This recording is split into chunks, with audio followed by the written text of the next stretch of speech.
And quickly on to our final presentation for this evening. Please allow me to invite Pastor Ben Akiigbhe, who is an IT consultant with over 20 years experience in IT, having worked in financial services, hospitality, and travel. He comes with deep knowledge in software, product development, and delivery. He is a pastor of Love World Wedding Borough, married with 3 kids. I think three is the number that has been consistent across most of our speakers today.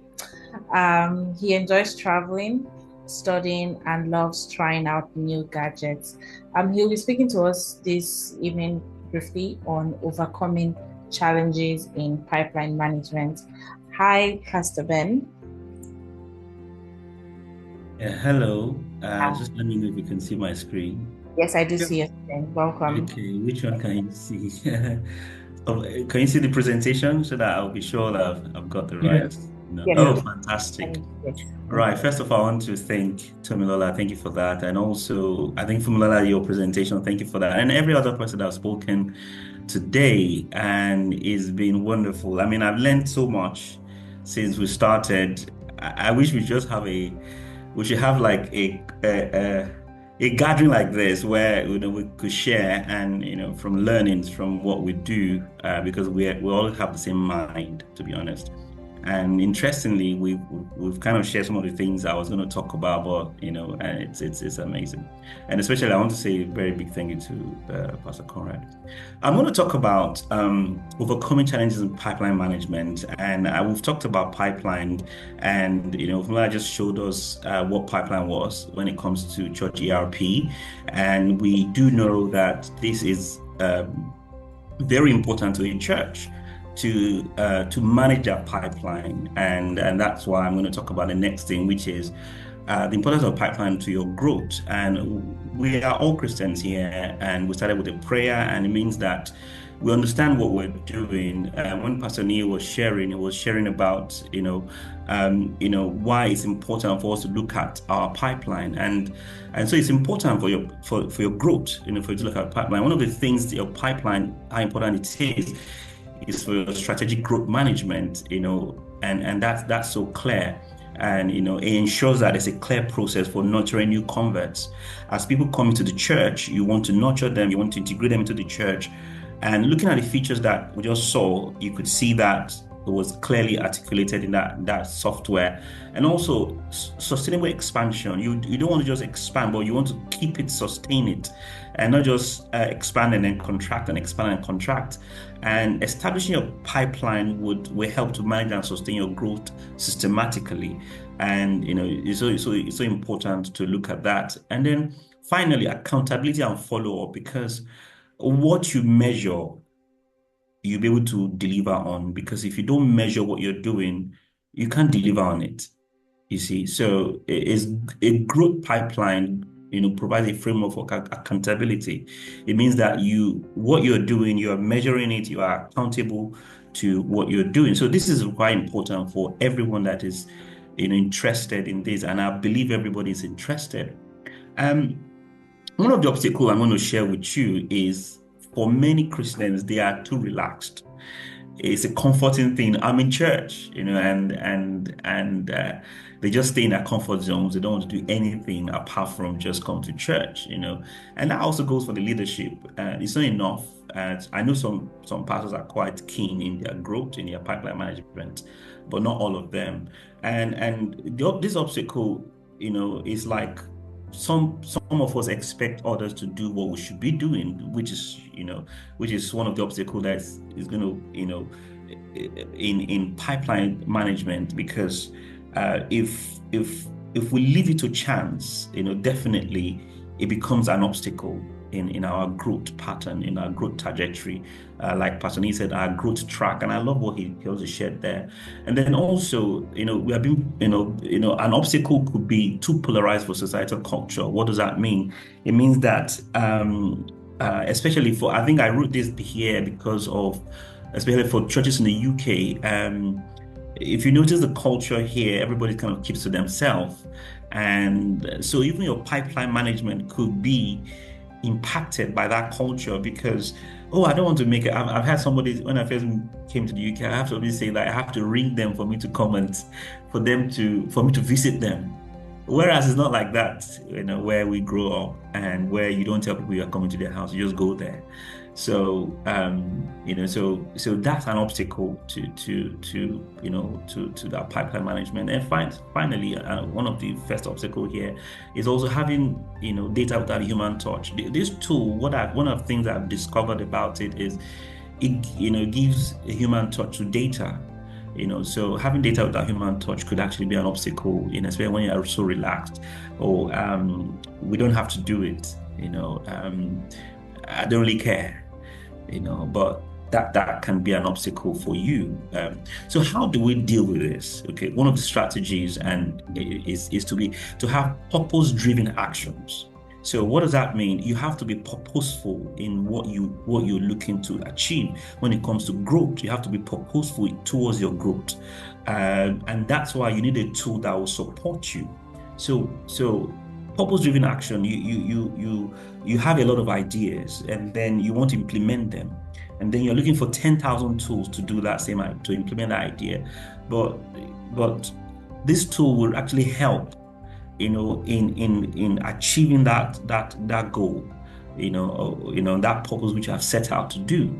And then the other strategy is to overcome, being too relaxed, is engaging with a mission, to make a change. So what does that mean? You are the innovate. I remember when Pastor Corona was talking about the innovative church, because God has given us wisdom, and therefore, this all these things that we know is for us to implement it for the gospel. So we would engage with the mission. That's a strategy, not to be too relaxed, engaging with the mission to make a change.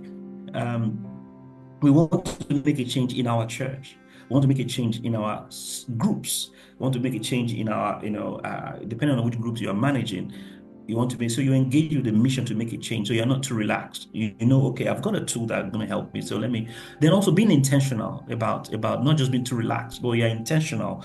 What is the next thing? What is happening now to the churches? What can I do to improve my pipeline? And that's what you have to be thinking about, being intentional about it. So you have to begin to think about what are the things you want to do. So I'm going to look at another obstacle, and that obstacle is inadequate service preparation. There was something I know you described pipeline management from Lola, but there's something about inadequate service preparation, which is an obstacle to your pipeline management. Now, why am I talking about this? One of the trainings we had when we were coming up was to be able to tell the number of people coming to the church on Sunday. I mean, it's something a pastor should know. I mean, do you know how many people are coming? Tomorrow is Sunday service. Do you know how many people are coming to church? You should be able to tell. You should be able to say that, okay, my church is 200 people, and I know I'm expecting 240.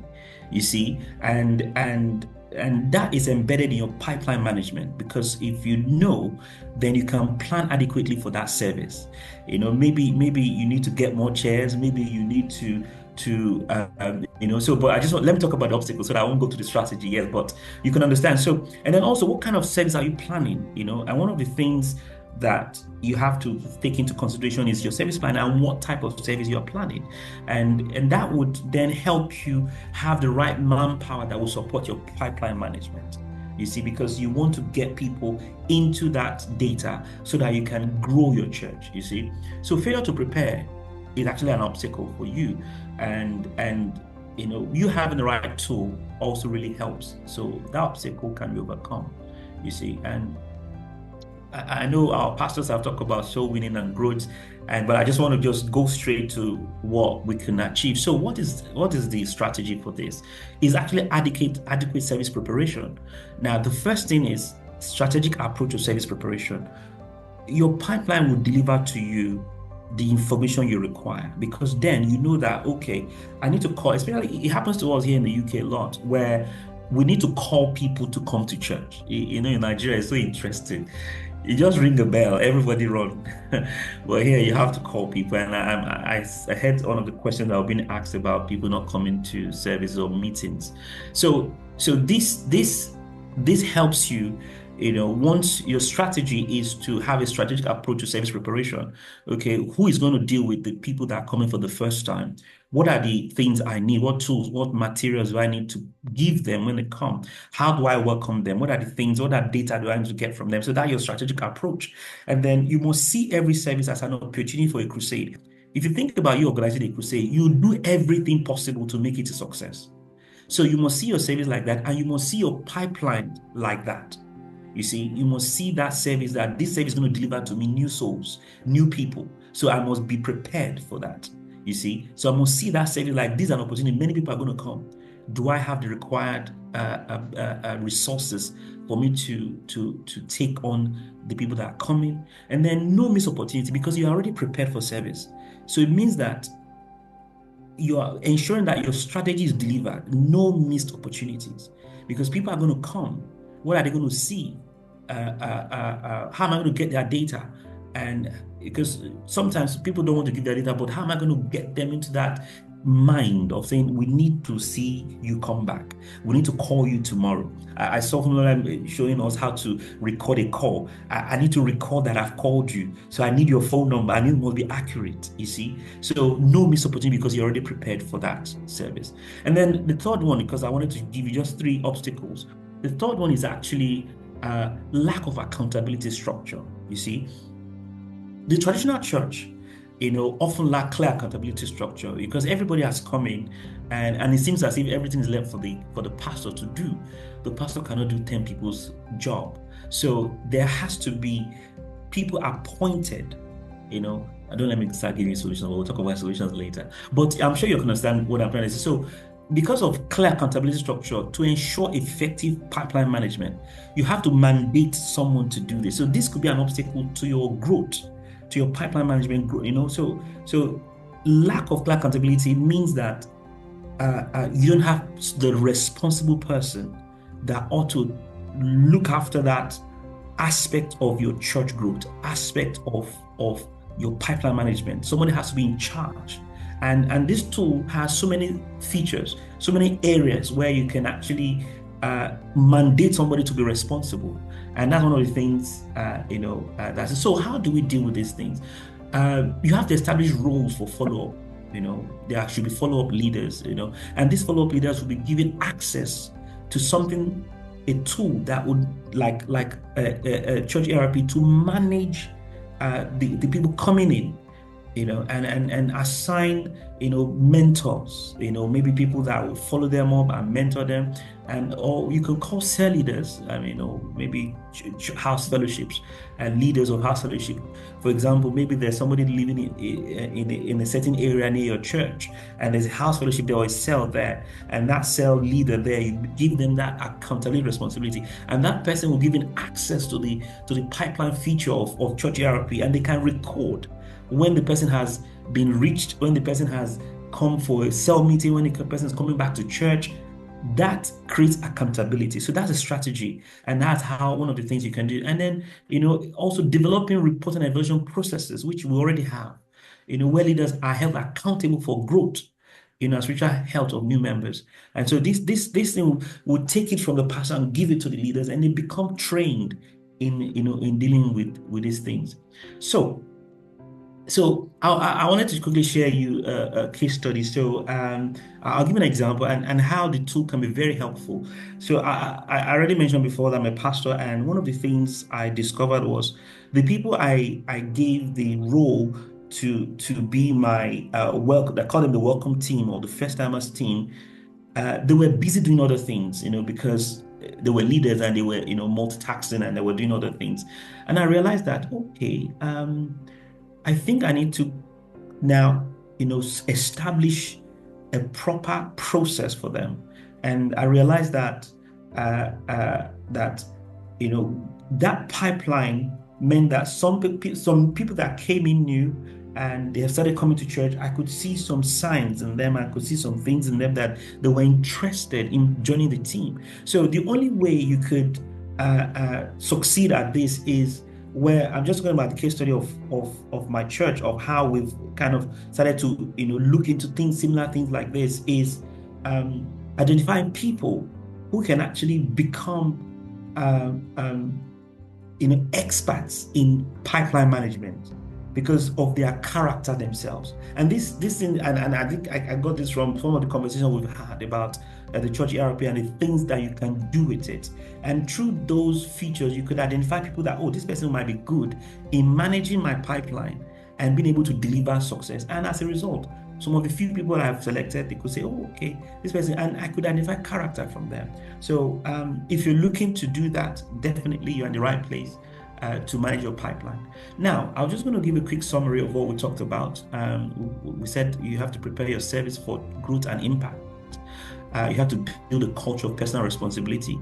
I also said you're going to develop reporting and evaluation processes to foster accountability. So you have to assign people to be responsible and to manage the pipeline and to overcome the obstacles and to also develop, that reporting which ERP will give us, church ERP will give us, and all that. And then finally, get the right tools, right tools. We already have a tool now that is a church ERP, which I think from my experience of it so far and all the things that features have been shared, I mean, is amazing because I didn't know it was something that was possible, but now, it's now here. And like Pastor Cora said, we are going to be innovative. So I think I'll give time for chat question and answers maybe after my call, but thank you very much for listening to me.